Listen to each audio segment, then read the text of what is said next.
Do you want to know why I left the Arizona Highway Patrol? Do you want to know why I stayed in America and moved to Miami, the farthest point from the desert? It wasn't the heat, it wasn't the danger, it wasn't even the drug cartels, which were truly agonizing to deal with. The reason was simply a rest stop. A rest stop located at the 89-mile marker on Highway 40 between Flagstaff and Kingman. For those watching this from Arizona right now, especially those near I-40, do me a favor and check the time and write it down. Because if you stop at that rest area between 2 and 4 in the morning, you won't just lose a few hours of sleep, you could lose 48 hours of your life. Believe me, friends, you don't want to know where those hours go. Before continuing the story, if you subscribe to our channel and like it, you'll make us very happy. Those who want to support us further can do so via Super Chat, and that would be fantastic. My name is Marcus Torres. I served as an Arizona State Police officer for over 15 years, and that's the real reason I'll never go back to the desert. The Mojave Desert in August is hell with a scenic view. The temperature hits 120 degrees in the shade, assuming you can find any shade. The asphalt literally melts under your tires, and the heat mirages make the highway look like it's underwater. I'd been patrolling Interstate 40 for 7 years by August 2019, the long stretch between Flagstaff and the California border. It's a lonely beat. Hundreds of miles of nothing but desert, scattered rest stops, and the occasional town that looks like it gave up on existence sometime in the 1970s. I actually liked the isolation. After 3 tours in Iraq with the Marines, the empty desert felt peaceful rather than threatening. Out here, the biggest dangers were usually dehydration, rattlesnakes, and tourists who thought they could hike in flip-flops. The drug runners stayed further south, closer to the border. The human traffickers used different routes. I-40 was mostly just truckers, tourists heading to the Grand Canyon, and locals who knew better than to stop anywhere they didn't have to. The rest stop at mile marker 89 had always been unremarkable. It was one of those basic facilities the state maintained: restrooms, vending machines, picnic tables, and a parking area big enough for maybe 20 cars and half a dozen semis. During the day, it was busy enough, families stretching their legs, truckers catching mandatory rest. But at night, especially between 2 and 4 a.m., it was usually dead empty. That's why I like to use it for my break point during night shifts. Park the cruiser where it was visible from the highway to deter speeders, catch up on paperwork, maybe grab a terrible cup of coffee from the vending machine that hadn't been updated since the Clinton administration. Everything changed on August 15th, 2019. It was a Thursday, I remember, because I was thinking about the weekend, planning to take my daughter camping up near Sedona where it was cooler. I'd started my shift at 10 p.m., and by 2 a.m., I was ready for a break. The radio had been quiet all night, a few speeding tickets, 1 DUI, nothing major. I pulled into the rest stop at 2:03 a.m. according to my dash cam, which would become important later. There were 3 vehicles already there: a white Toyota Camry with California plates, a red Ford F-150 with Arizona tags, and a Winnebago that had seen better decades. Not unusual. People often stopped to sleep for a few hours rather than risk driving tired through the desert. I parked in my usual spot where I could see both the highway and the rest area, left the engine running for the AC, and started working on my incident reports. At 2:17 a.m., I noticed something odd. A woman had gotten out of the Camry and was walking toward the restroom building. Nothing strange about that, except for the way she was walking. It wasn't a normal walk. It was perfectly steady, perfectly straight, like she was on rails. Her arms didn't swing. Her head didn't move.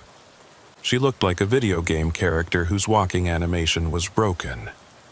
I watched her enter the restroom and decided to keep an eye on the situation.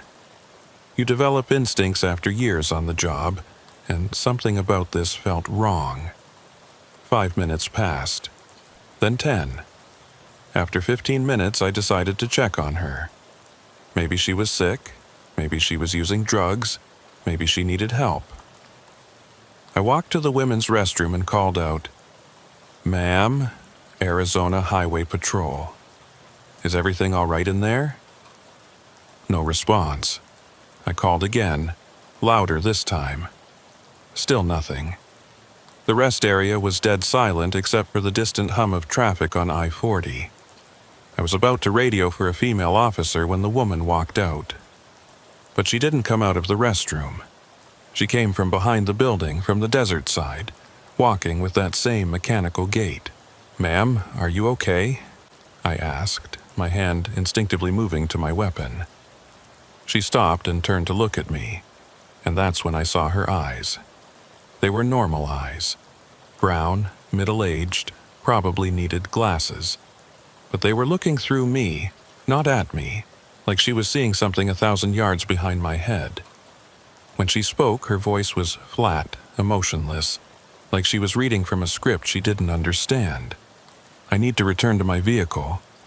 I have been gone for the appropriate amount of time." "The appropriate amount of time?" I repeated. "Ma'am, have you been drinking tonight? Using any substances?" "I need to return to my vehicle," she said again, exact same inflection. "I have been gone for the appropriate amount of time." She walked past me, still with that unnatural gait, got into her Camry and sat there. Didn't start the engine, didn't adjust the mirror, just sat there, hands at 10 and 2 on the steering wheel, staring straight ahead at nothing. I ran her plates. Jennifer Chen, 43, from San Diego. No warrants, no criminal record, registered nurse at a hospital in La Jolla.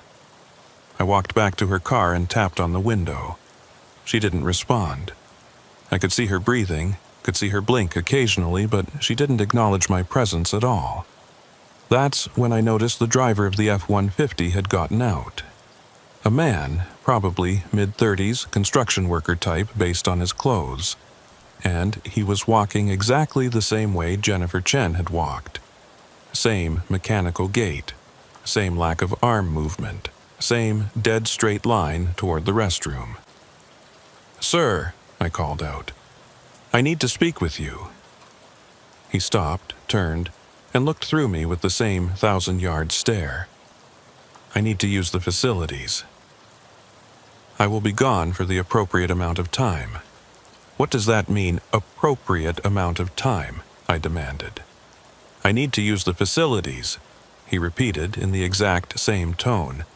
"I will be gone for the appropriate amount of time." I let him go, but followed at a distance. He entered the men's restroom, and I waited outside, checking my watch. At exactly 15 minutes, not 14, not 16, but exactly 15, he emerged, but again, not from the restroom. From behind the building, from the desert side, just like Jennifer Chen. Now, I was seriously concerned. I radioed dispatch, requesting backup and reporting suspicious behavior at the rest stop. The dispatcher, Betty, who'd been working nights longer than I'd been alive, acknowledged the call but sounded distracted. "Torres, what time did you say you arrived at mile marker 89?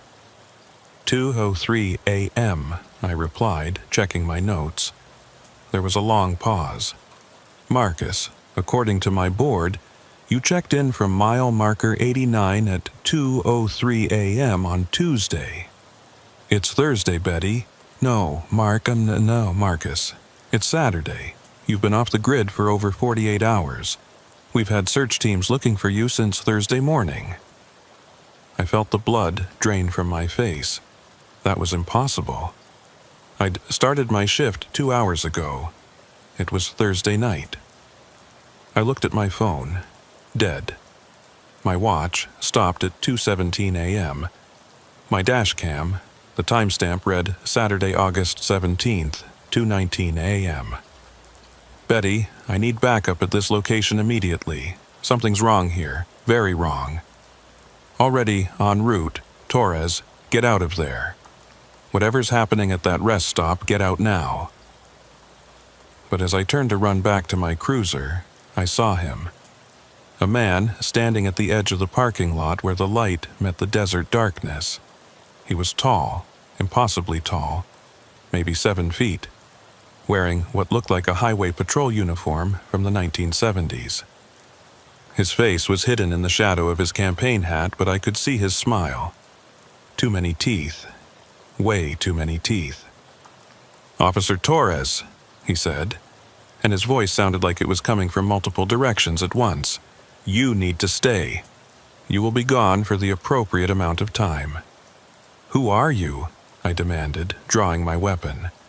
"I'm the night shift supervisor," he said, taking a step forward into the light. His face was wrong. It had all the right parts, eyes, nose, mouth, but they were arranged slightly off, like someone had tried to draw a human face from memory and got the proportions wrong. "This is my rest stop. These are my travelers. And now, Officer Torres, you're going to join them." The air around me suddenly felt thick, like trying to breathe soup. My vision started to blur at the edges. I could hear Jennifer Chen and the construction worker getting out of their vehicles, walking toward me with that same mechanical gait. In the distance, I heard sirens. Backup was coming. But they sounded so far away, like they were in another world. "Time doesn't work right here, Officer Torres," the thing in the uniform said. "Between 2 and 4 a.m., this place isn't quite in your reality. It's in mine, and in my reality, 48 hours can pass in what feels like seconds, or seconds can stretch into years. It all depends on how much time I need." "Need for what?" I managed to ask, my hand shaking as I kept my weapon trained on him. "To feed," he said simply. "Not on flesh or blood, on time, on the hours and days and years that you humans waste so carelessly. Every person who stops here between 2 and 4 a.m. donates 48 hours of their life to me. They don't remember it, of course. To them, it feels like 15 minutes, a quick bathroom break. But I keep those hours, store them, savor them. And Officer Torres, you've been here so many times, night after night, taking your breaks, writing your reports. You've been feeding me for years without knowing it." The sirens were getting closer. I could see lights on the highway, multiple units responding. The thing that looked like a trooper started to fade, becoming translucent. "They can't enter while the rest stop is in my time," he said, sounding amused. "But sunrise is coming. My time is ending. You're lucky, Officer Torres. Most who see me don't get to leave. But you're going to be my messenger. You're going to tell them what happens here, and they're not going to believe you." The pressure in my head suddenly released. The thick air became normal desert night. The mechanical people, Jennifer Chen and the construction worker, suddenly collapsed, unconscious but breathing. And the thing in the trooper uniform was gone, like he'd never been there at all. Backup arrived moments later. 3 highway patrol units and 2 sheriff's deputies. They found me standing in the middle of the parking lot, weapon drawn, shaking like I had hypothermia despite the 90-degree night. Jennifer Chen and the construction worker, his name was David Mills, were taken to the hospital. They had no memory of the last 48 hours. Their car's GPS system showed they'd been driving normally until they'd stopped at the rest area. Then there was a 48-hour gap. Then they were here. The Winnebago was the worst. The elderly couple inside, Harold and Martha Brennan from Wisconsin, had been reported missing 3 weeks ago. According to them, they'd just stopped to use the restroom. They had no idea they'd been gone for 21 days. Their families had already started planning memorial services. I filed my report. Every detail, every impossible thing I'd seen. The response was exactly what the thing had predicted: disbelief, skepticism, suggestions that I'd experienced a psychological break. The official report blamed it on a gas leak from a damaged pipe near the rest area, causing hallucinations and blackouts. The rest stop was closed for maintenance for 3 months. But here's what they didn't put in the official report. This wasn't the first time. I found records going back to 1973, when that rest stop was first built. Dozens of missing persons cases, all last seen on I-40 near mile marker 89. All reported stopping at a rest area that, according to official records, didn't exist yet. Time distortions reported by truckers. Highway patrol officers who quit suddenly after night shifts on that stretch of road. And here's the thing that really got to me. I checked my own records. Over 7 years, I'd stopped at that rest area probably 300 times during night shifts, always between 2 and 4 a.m. If I'd lost 48 hours each time, that's over 3 years of my life. 3 years stolen in 15-minute increments. 3 years I'll never get back. They reopened the rest stop in November 2019. Put up new lights, installed security cameras, even had a highway patrol unit stationed there during peak hours. But not between 2 and 4 a.m. Never between 2 and 4 a.m. That's policy now, though they won't say why. Just that the rest area is closed for maintenance during those hours. But I know people still stop there. Tired truckers who don't see the signs in the dark. Families pushing through the night to make good time. Tourists who don't know any better. And every time someone stops there between 2 and 4 a.m., they donate 48 hours of their life to something that wears the face of a state trooper from 1973 and feeds on time itself. After the incident, I couldn't let it go. They put me on administrative leave for 2 weeks, mandatory psychological evaluation, the whole 9 yards. The department's shrink, Dr. Patricia Reeves, was a nice enough woman who clearly thought I'd suffered some kind of breakdown. She prescribed rest, recommended therapy, and suggested I avoid night shifts for a while. But I could see in her eyes that she'd been briefed to handle this quietly, to get me back on the road as soon as possible without making waves.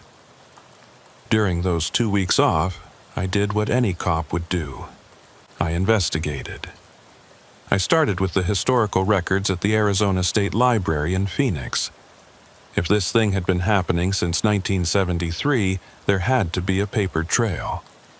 What I found was worse than I expected.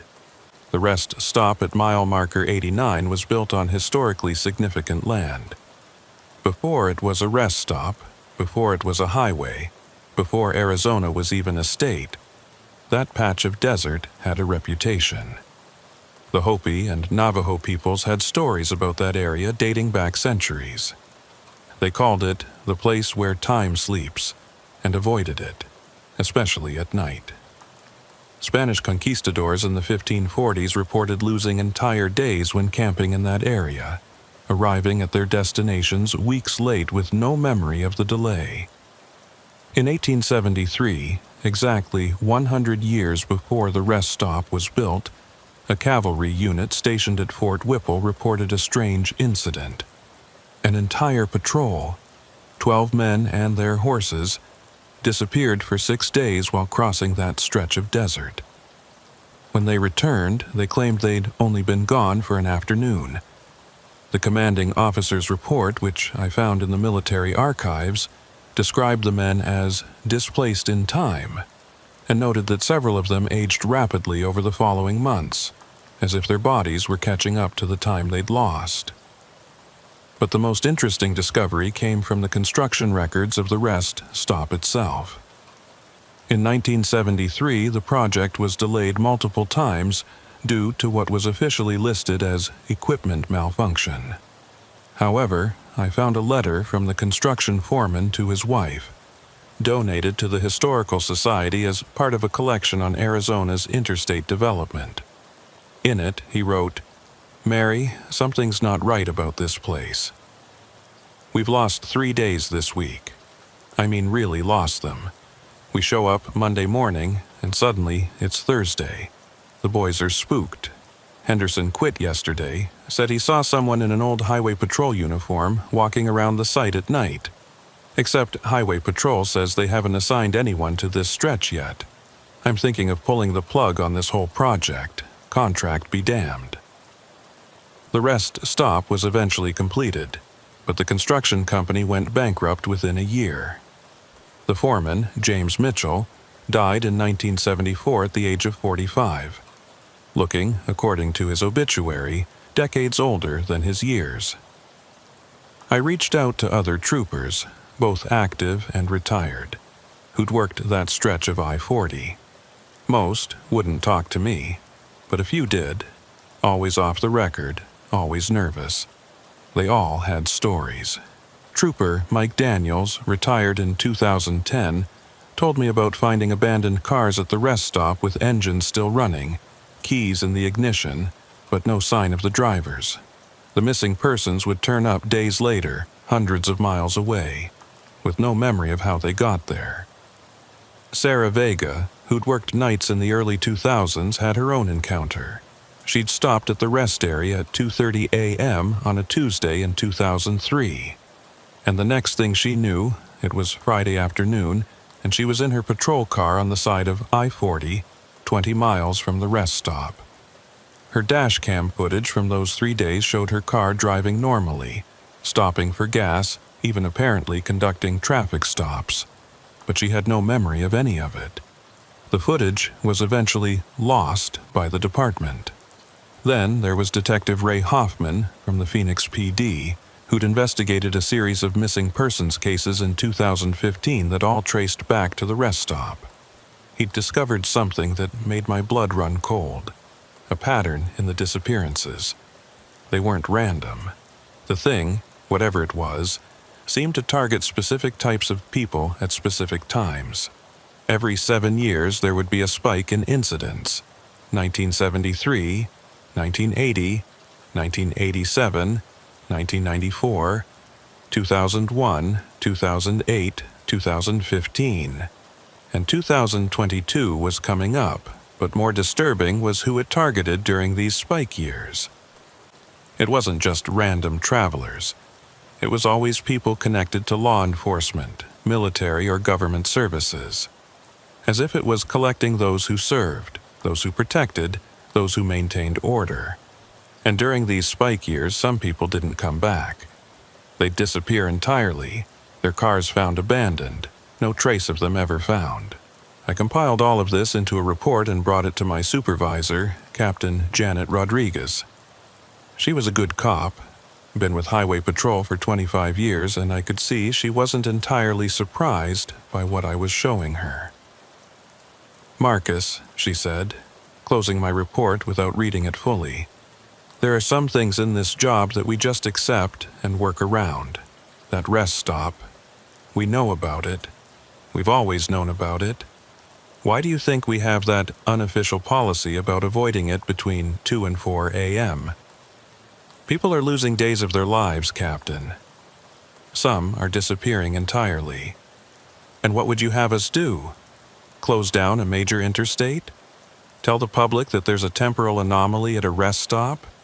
Can you imagine the panic? The media circus? So we just let it continue."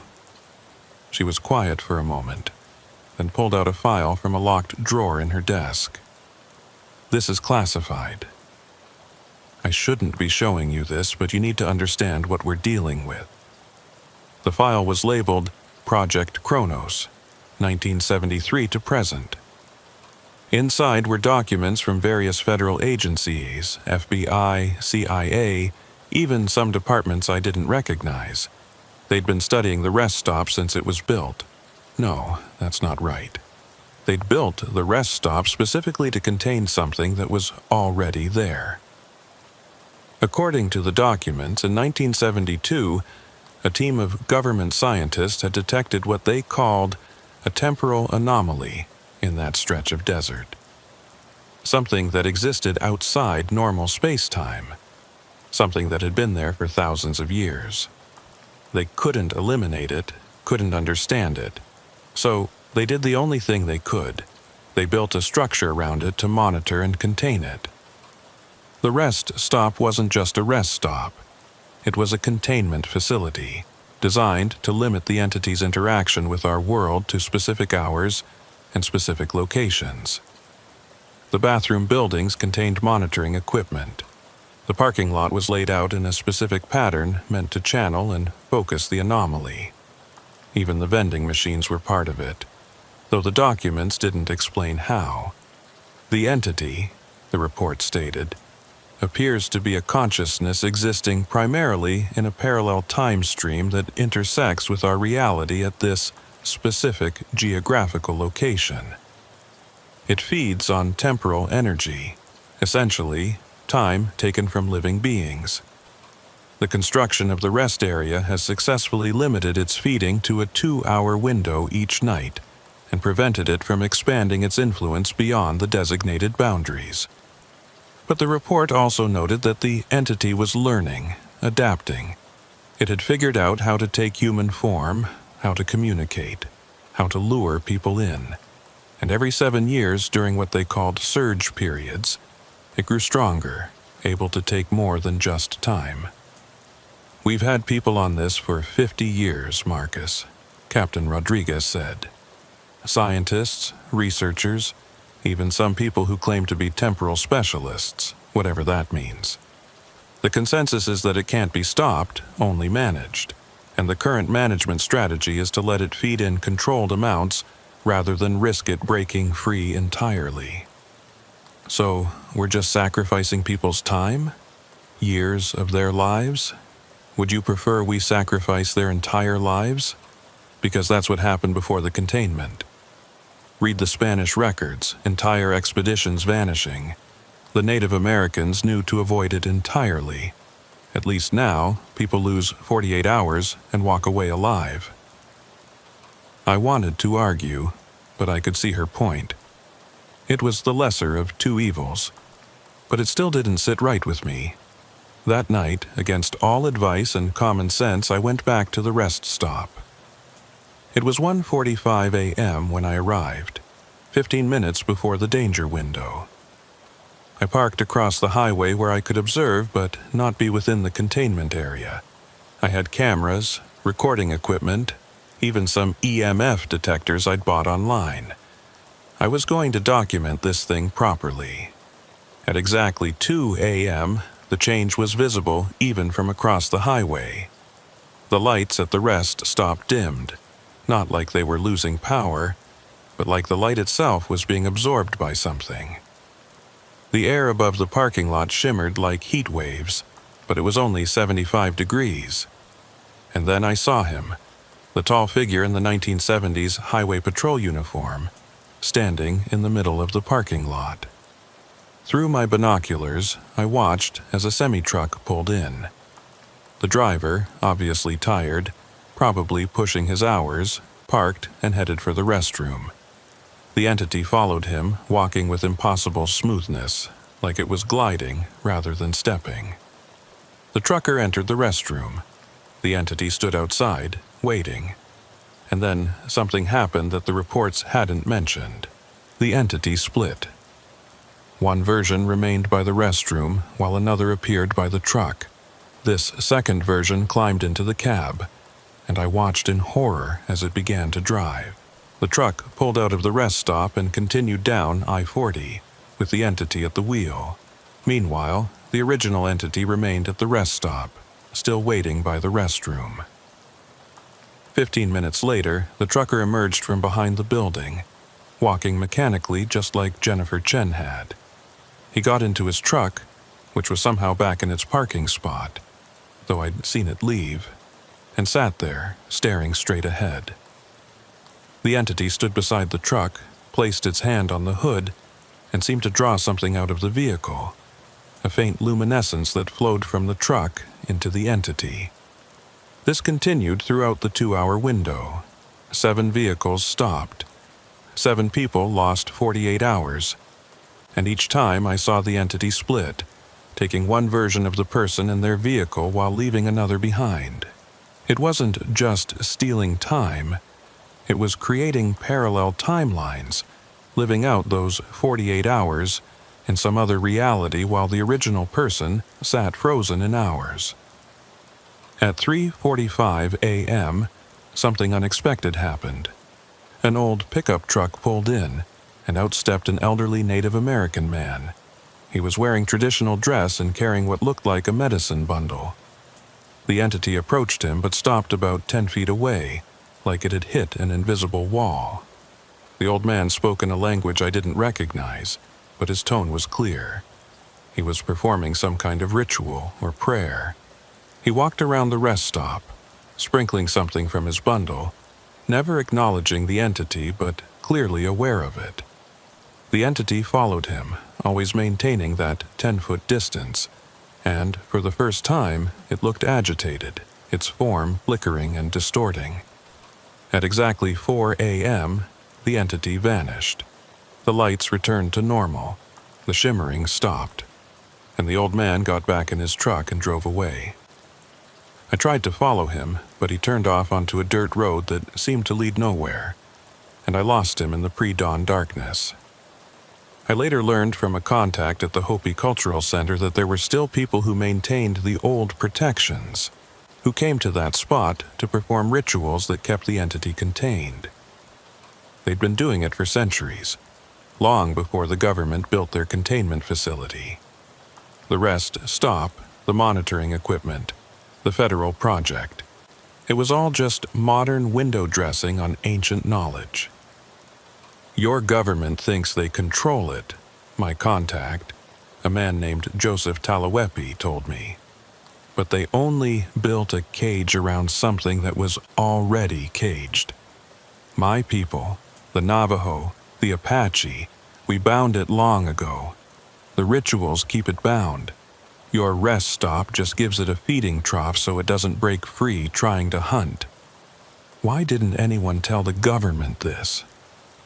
Joseph laughed, but there was no humor in it. Would they have listened? Would they have believed that some old Indians knew better than their scientists? No, they needed to discover it for themselves, to put it in their reports and files. Meanwhile, we continue the real work, the work our ancestors started. Can it be destroyed? Banished? Maybe, he said, looking thoughtful. But the cost would be high. To destroy something that exists outside time, you would need to sacrifice an equivalent amount of time. Hundreds of years, maybe thousands. Who would make such a sacrifice? I thought about all the people who'd lost 48 hours at that rest stop. All the time that had been stolen, fed to this entity. If you added it all up, hundreds of people over 50 years, each losing 2 days, it was already thousands of hours. Years of human life fed to something that shouldn't exist. But Joseph had one more revelation for me, one that chilled me to the bone. The entity you saw, he said, the one that looks like a policeman from the 1970s. That's not its true form. That's William Brennan, Arizona Highway Patrol, badge number 4782. He disappeared in 1973, 3 weeks after the rest stop opened. He was the first law enforcement officer it took completely. It wears his form, uses his memories, pretends to be human. But William Brennan has been gone for almost 50 years. What you're seeing is just an echo, a puppet made of stolen time. I looked up William Brennan's records. Joseph was right. Disappeared October 13th, 1973.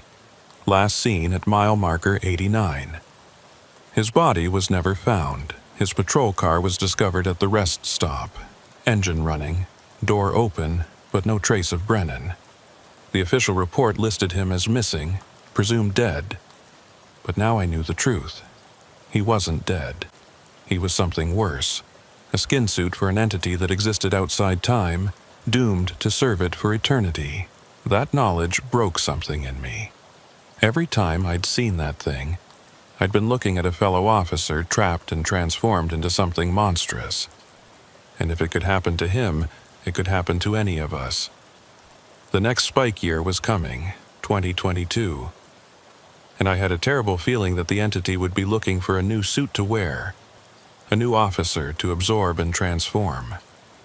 I requested a transfer the next day. California, New Mexico, Nevada, anywhere but Arizona. They denied it, said I was too valuable, too experienced on that stretch of I-40. That's when I knew.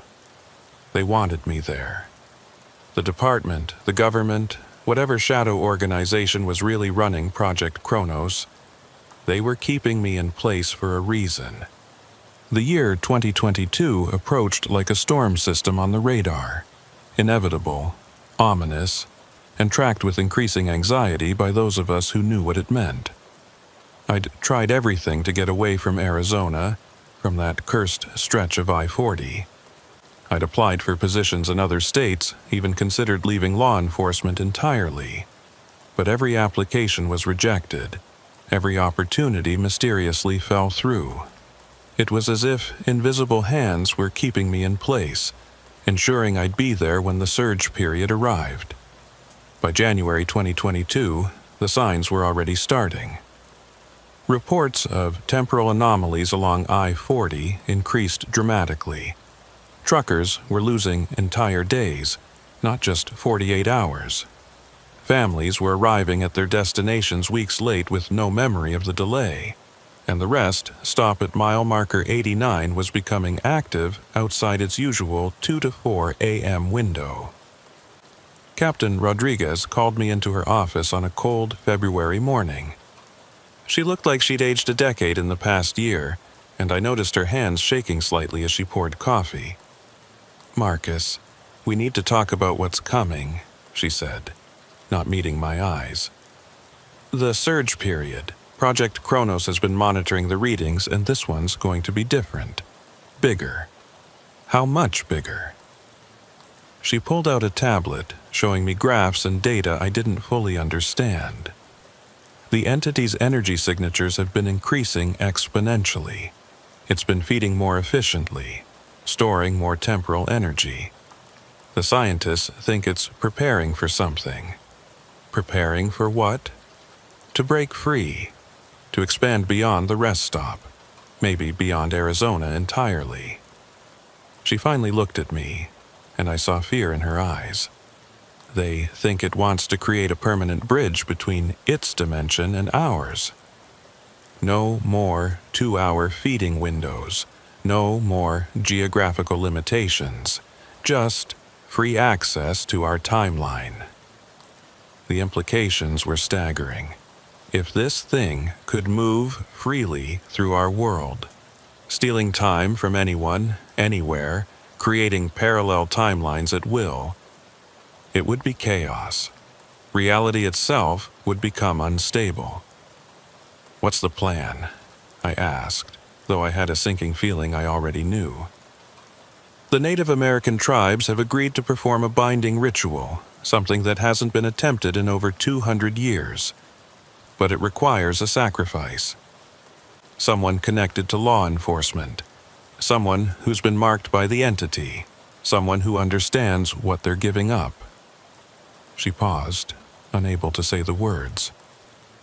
"Someone like me," I finished for her. She nodded, tears forming in her eyes. "Marcus, I want you to know this isn't an order. We can't order someone to do this. But if you don't, how many people will it take? How many will disappear completely? The projections say hundreds in the first year, thousands within a decade, and that's assuming it doesn't figure out how to reproduce or bring others of its kind through." I thought about my daughter, Emma, just starting college at ASU. I thought about all the families driving through Arizona, unaware of the danger. I thought about William Brennan, trapped as the entity's puppet for 50 years, and I made my decision. What exactly does this sacrifice involve? Rodriguez pulled out another file, this one marked with symbols I recognized from Joseph Talawepi's explanations. Native American protection markers. You would need to voluntarily enter the entity's dimension during the surge period. Not just lose 48 hours, but fully cross over. Once there, you would act as an anchor for the binding ritual. The tribal elders would seal the portal with you on the other side, trapping the entity in its own dimension. With me trapped there too. Yes, the ritual requires a willing sacrifice from our world to balance the entity being forced back to its world. It's the only way to make the binding permanent. How long would I be there? We don't know. Time works differently in that dimension. It could feel like days or centuries to you. But in our world, you would simply cease to exist. Your body would vanish, your records would fade, people would gradually forget you existed. It's not death exactly, but it's worse, I said. It's being erased. She nodded, unable to speak. I spent the next few weeks getting my affairs in order. I couldn't tell Emma the truth. How do you tell your daughter you're about to sacrifice yourself to a temporal entity? Instead, I told her I was being transferred to a deep, undercover assignment, that I might be out of contact for a long time. We spent a weekend together in Sedona, hiking, talking, making memories I hoped would last her a lifetime, even if she forgot who gave them to her. I met with Joseph Talawepi and the other tribal elders preparing for the ritual. They taught me what to expect, how to maintain my sense of self in a dimension where time and identity were fluid. They gave me protective items, a medicine bundle, sacred corn pollen, an obsidian blade that had been blessed by 100 generations of medicine men. The entity will try to absorb you like it did Officer Brennan, Joseph explained. It will offer you power, immortality, freedom from linear time. You must resist. Your sacrifice only works if you remain yourself, remain human, remain connected to this world even while trapped in theirs. How did Brennan fail? He didn't go willingly. He was taken during the first surge period, fought against it, and in his fear and anger, he gave the entity an opening. It consumed his resistance and used it as fuel. You must go with acceptance, not resignation, with purpose, not despair. March 21st, 2022, the spring equinox, when the tribal elders said the barrier would be thinnest. That would be the night. I made my last patrol that evening, driving the familiar stretch of I-41 final time. The desert was beautiful in the twilight, painted in purples and golds. I'd always loved this job, despite everything. The open road, the vast sky, the feeling of protecting people. I was going to miss it. I was going to miss everything. At 1:45 a.m., I arrived at the rest stop for the last time. The tribal delegation was already there. Representatives from the Hopi, Navajo, Apache, and Tohono O'odham nations. They had surrounded the rest area with a circle of sacred items, creating a boundary that would hopefully contain what was about to happen. Captain Rodriguez was there too, along with a small team from Project Kronos. Everyone looked grim. At exactly 2 a.m., the entity appeared, but this time, it wasn't wearing William Brennan's form. It was shifting, fluctuating, as if it could sense what was about to happen. Sometimes it looked like Brennan, sometimes like other missing persons from over the years, sometimes like nothing human at all. Officer Torres, it said in its multi-directional voice, "You've come back. I've been waiting for you. I know what you are," I said, stepping forward. "And I know what you want. Do you? Do you really understand what I'm offering? Not just 48 hours, Officer Torres. Eternity. Freedom from your linear existence. The ability to see all of time at once, to exist in every moment simultaneously. And in exchange, you get to feed on our world freely." It laughed, a sound like glass breaking in reverse. "Your world is already mine. I just take small sips now, bound by these primitive rituals and government containment. But soon, very soon, I'll drink deeply. Not if I stop you. You're just one human, one tiny spark of consciousness in an infinite cosmos. What can you possibly do?" "This," I said, and stepped across the boundary, fully entering the rest stop. Immediately, I felt the change. The air became thick, time became tangible, like moving through water. The entity's true form became visible, a writhing mass of temporal energy, tentacles of stolen time reaching out in all directions, each one connected to a different moment it had fed from. "Foolish," it said, and I felt its consciousness pressing against mine, trying to overwhelm me, to absorb me like it had absorbed Brennan. But I was ready. I held on to my memories, Emma's laugh, my late wife's smile, the pride of putting on the uniform for the first time. These moments were mine, and I wouldn't let them go. "Begin the ritual," Joseph shouted, and the tribal elders started chanting, their voices harmonizing in ancient languages that predated European contact by millennia. The entity realized what was happening and roared in fury. Reality started to fracture around us. I saw multiple versions of myself, one where I'd never become a cop, one where I'd died in Iraq, one where Emma was never born. The entity was showing me all the timelines, trying to confuse me, to make me lose track of which reality was mine. But I held on to the obsidian blade Joseph had given me, its edge so sharp it could cut through time itself. I slashed at the tentacles of temporal energy, severing the entity's connections to our world. Each cut was agony. I was literally cutting away pieces of stolen time, and I could feel every moment, every person's lost hours screaming as they were freed.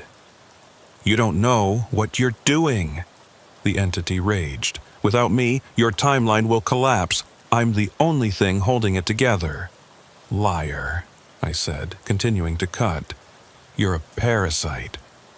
You've been feeding on us for millennia, but we survived before you and will survive after."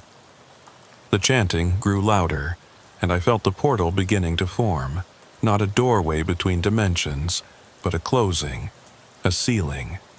The entity was being pulled back to its own dimension, and I was being pulled with it.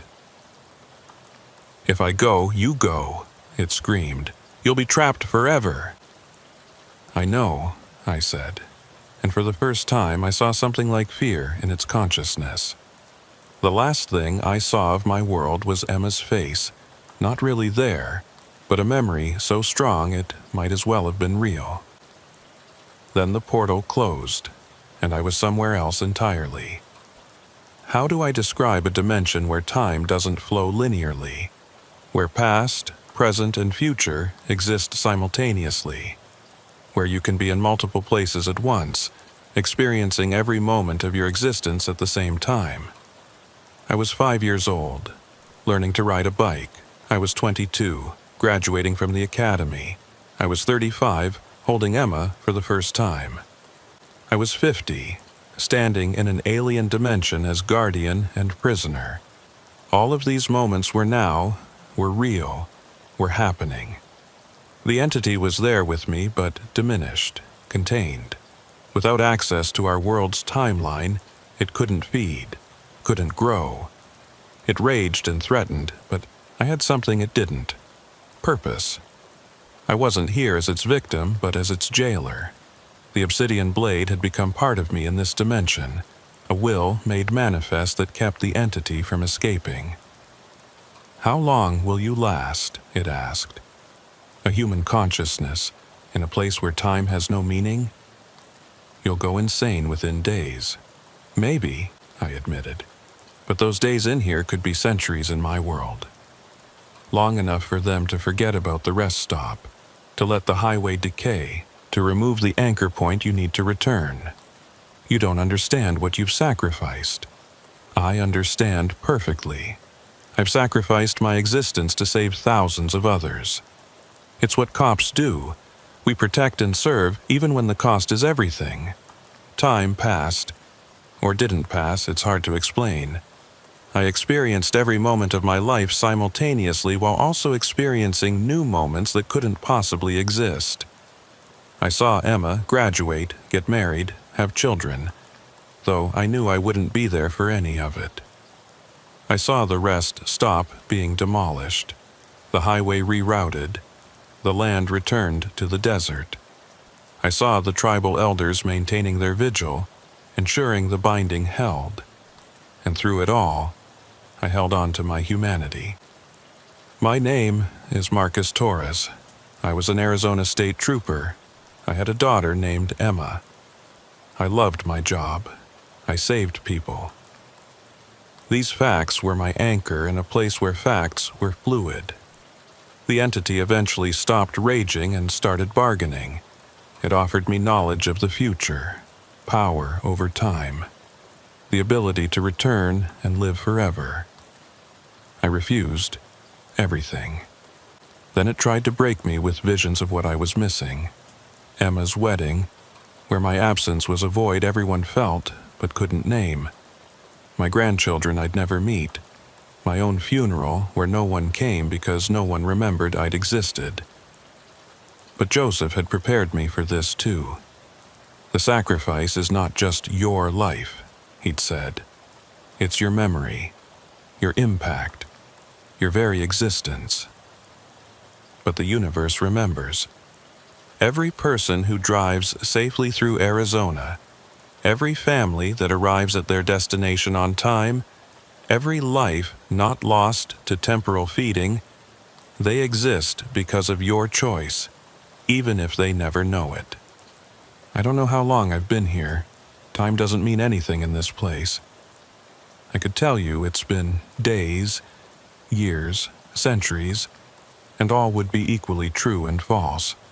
I exist in a moment that stretches forever and collapses to nothing simultaneously. But I'm still Marcus Torres. I'm still human. And somehow, impossibly, I'm still able to tell this story. You see, the entity made a mistake. It brought me fully into its dimension, thinking it could absorb me like it did William Brennan. But I came willingly as a sacrifice, not a victim. That choice, that intentional crossing created something neither of us expected. A bridge. Not one that lets the entity return to our world, but one that lets me send messages back. Echoes of my existence rippling backward through time. This recording you're hearing? It's one of those echoes. I'm sending it through the cracks in reality, through the spaces between seconds, hoping someone, somewhere, will hear it and understand what happened at mile marker 89. The entity and I exist in a strange symbiosis now. It can't absorb me because I won't let it, and I can't leave because leaving would mean releasing it. We're locked in an eternal stalemate, two consciousnesses sharing a space outside normal reality. It still looks like William Brennan sometimes, when it wants to communicate in a way my human mind can process. You know, your daughter doesn't remember you, it says, wearing Brennan's face like an ill-fitting mask. Emma Torres graduated from ASU with honors, became a teacher, got married, has 2 kids now, never mentions her father because, to her, she never had one. These revelations used to hurt, but I've moved beyond hurt. In this dimension, I can see the threads of causality, the ripples of change. Yes, Emma doesn't remember me, but she has a deep, inexplicable drive to help others, to protect people, that came from somewhere she can't name. My absence is a presence in her life, shaping her in ways she'll never understand. That's the thing about sacrifice, I tell the entity. It's not about being remembered. It's about the change you create, the lives you save, the future you make possible. Let me tell you what happened after I crossed over. what I can see from this vantage point outside time. The binding ritual worked. The surge period of 2022 passed without a single disappearance. The rest stop at mile marker 89 became just another rest stop. People use it at all hours now, even between 2 and 4 a.m., and nothing happens. They use the bathrooms, buy snacks from the vending machines, and continue on their journeys, never knowing they're walking on ground that was once a feeding ground for something that existed outside time. Captain Rodriguez retired immediately after the ritual. She couldn't explain why one of her best troopers had vanished, couldn't reconcile the official story with what she knew to be true. The last report she filed mentioned me, but by the time anyone read it, my name had been redacted by reality itself. Now it just refers to an officer who went missing during a routine patrol. Joseph Talawepi and the tribal elders continue their vigil, though they're not entirely sure why anymore. They know something important happened at mile marker 89, know their rituals keep something contained, but the details fade more each year. That's the price of erasing someone from existence. Even the memory of the erasure fades. Project Kronos was quietly shut down in late 2022. The official reason was budget cuts, but the real reason was that the anomaly they were studying had ceased to exist. All those decades of research, all those classified files, gradually became irrelevant, describing something that no longer was, and from their perspective, perhaps never had been. But here's the strange part. Echoes remain. Truckers still tell stories about the rest stop at mile marker 89, though the stories have changed. Now they say if you stop there at exactly 2:17 a.m. and listen carefully, you can hear a voice on the radio, even if it's turned off. A state trooper calling in his position, saying he's taking a break, that everything's quiet on I-40. They say it's good luck to hear it, that it means your journey will be safe. They're hearing me. These moments when I manage to push through, to touch our world just briefly, they leave impressions. Not memories exactly, but something deeper. A feeling of being protected, watched over, served. The entity finds this amusing and frustrating in equal measure. You're becoming a ghost story, it says, a legend. Soon, you'll be just as mythical as I was. Maybe, I agree. But I'll be a ghost story that saves people, not one that feeds on them. We've had decades, centuries, moments to talk, the entity and I. I've learned things about it that no human should know. It's not evil, not exactly.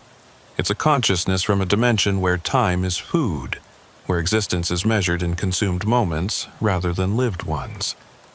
To it, taking 48 hours from someone's life was no different than us taking milk from a cow.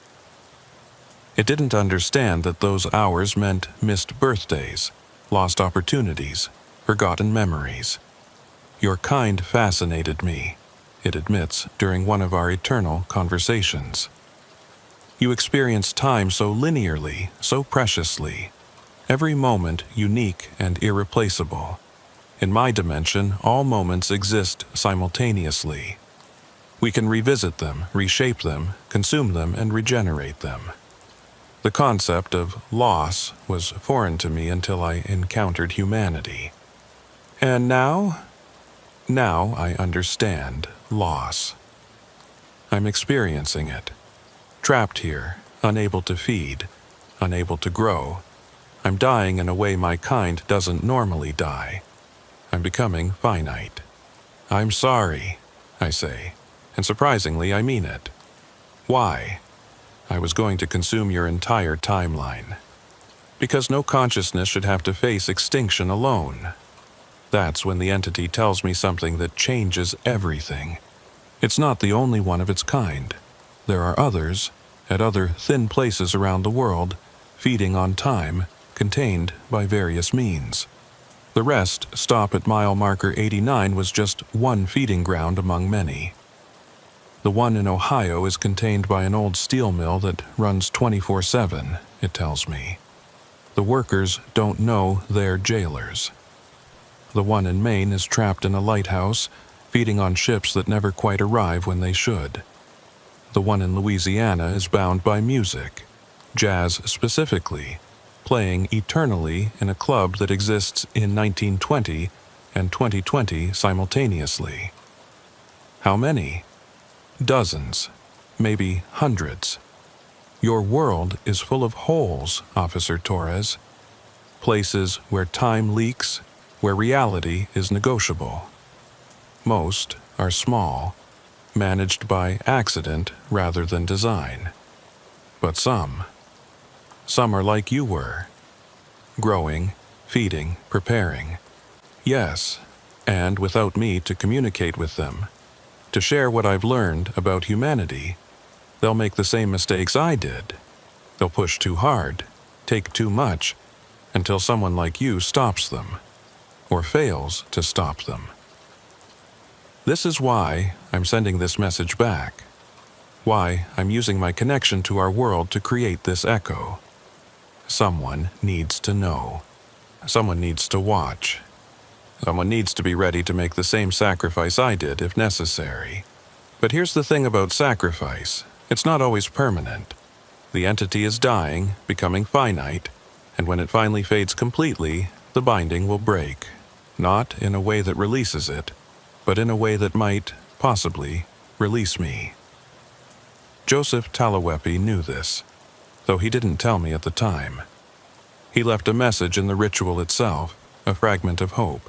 When the guardian has guarded for 1,000 moments that last forever, when the prisoner has become the jail, when the sacrifice has been both made and unmade, then the road home opens.